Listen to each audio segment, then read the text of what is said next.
ગુજરાતમાં ઇકોલોજી કમિશનનું કરોડોનું કૌભાંડ બહાર આવી ચૂક્યું છે। કાગળ પર દરિયો બતાવી અને કૌભાંડ આચરાયું હોવાનું સામે આવી રહ્યું છે। સીએજીના રિપોર્ટમાં ચોંકાવનારા ખુલાસા સામે આવી રહ્યા છે।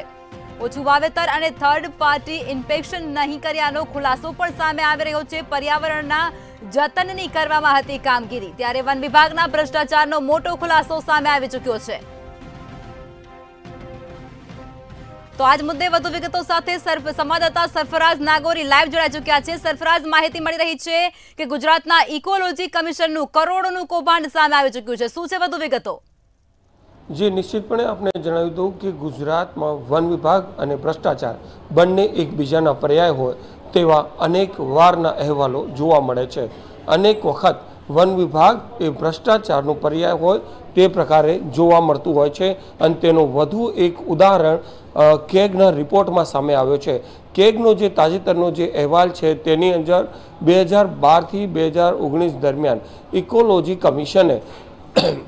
ઇકોલોજી કમિશન દ્વારા જે મેંગ્રુવના જે વાવેતર મેંગ્રુવના વૃક્ષોનું જે વાવેતર કરવાનું હતું તે વૃક્ષોનો વાવેતરમાં પણ 4000થી વધુ હેક્ટર જમીનની જગ્યાએ માત્ર 1800 હેક્ટર જમીનમાં જ મેંગ્રુવના વૃક્ષોનું વાવેતર કરીને મસ્ત મોટું કૌભાંડ આચરાયું હતું। આ ઉપરાંત ગ્રીન સ્કૂલ પ્રોજેક્ટમાં પણ કોન્ટ્રાક્ટરોને ખોટી રીતે કોન્ટ્રાક્ટ અપાયાનું પણ સામે આવ્યું છે।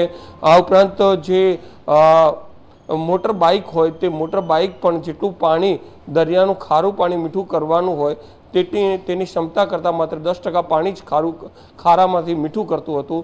તે બાબતનો પણ કેગના રિપોર્ટમાં ખુલાસો થયો છે। કુલ મિલાવીને કેગના રિપોર્ટની અંદર લગભગ કરોડો રૂપિયાના ભ્રષ્ટાચારનો ખુલાસો થયો છે અને આ વન વિભાગ દ્વારા ઇકોલોજી કમિશને કરેલા આ ભ્રષ્ટ વહીવટ બાદ ઇકોલોજી કમિશને કોન્ટ્રાક્ટરો સામે કોઈ જ કાર્યવાહી કરી નથી, જેને લઈને પણ અત્યારે આ સમગ્ર મામલો ચર્ચામાં આવ્યો છે। આ ઉપરાંત જે વન વિભાગના જે અધિકારી છે IFS મહેશસિંહ, તેમને પણ નિવૃત્તિના એક દિવસ પહેલાં જ તેમની સામે ચાર્જશીટ દાખલ કરાઈ છે, જેને લઈને કહી શકાય કે કેગના રિપોર્ટમાં વન વિભાગ દ્વારા અને ઇકોલોજી કમિશન દ્વારા આચરાયેલા કરોડો રૂપિયાના ભ્રષ્ટાચારનો પર્દાફાશ થયો છે। જી સરફરાઝ, એવું કહેવામાં આવી રહ્યું છે અને રિપોર્ટમાં એવો ઉલ્લેખ કરાયો છે કે 39% જ વાવેતર કરવામાં આવી ચૂક્યો છે અને ત્યારબાદનું બધું જે કૌભાંડમાં કરોડો રૂપિયાનું કૌભાંડ કરી નાખવામાં આવ્યું છે, તો આ મુદ્દે આપ શું વધુ વિગત આપશો? નિશ્ચિતપણે હું આપને જણાવી દઉં કે આજે 2012થી 2019 દરમિયાન ઇકોલોજી કમિશનને કામ સોંપવામાં આવ્યું હતું કે જે મેંગ્રુવના જે વૃક્ષો છે તેનું વાવેતર કરવામાં આવે જેથી કરીને પર્યાવરણનું જતન થાય, જંગલ સુરક્ષિત રહે।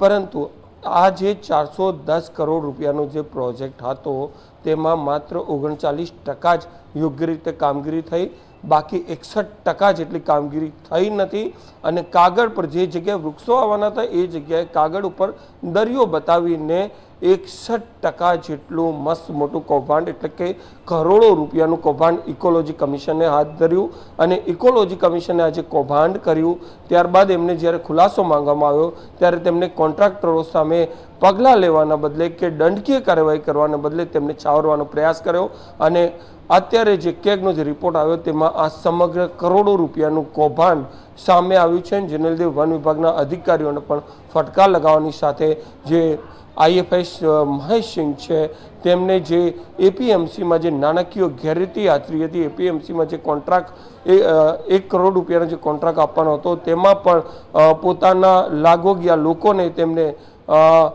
વધુ ભાવથી કોન્ટ્રાક્ટ આપીને કૌભાંડ આચર્યો હતો, તો તેને લઈને એમની સામે પણ કડકમાં કડક કાર્યવાહી કરાઈ છે અને તેમને પણ પાણીચોપ ખડાઈ દેવાયું છે।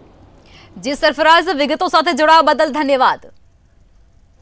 ગુજરાતમાં ઇકોલોજી કમિશનનું કરોડોનું કૌભાંડ સામે આવી ચૂક્યું છે। કાગળ પર દરિયો બતાવી અને કરોડોનું કૌભાંડ આચરવામાં આવી ચૂક્યું છે। સીએજીના રિપોર્ટમાં ચોંકાવનારા ખુલાસા સામે આવી રહ્યા છે।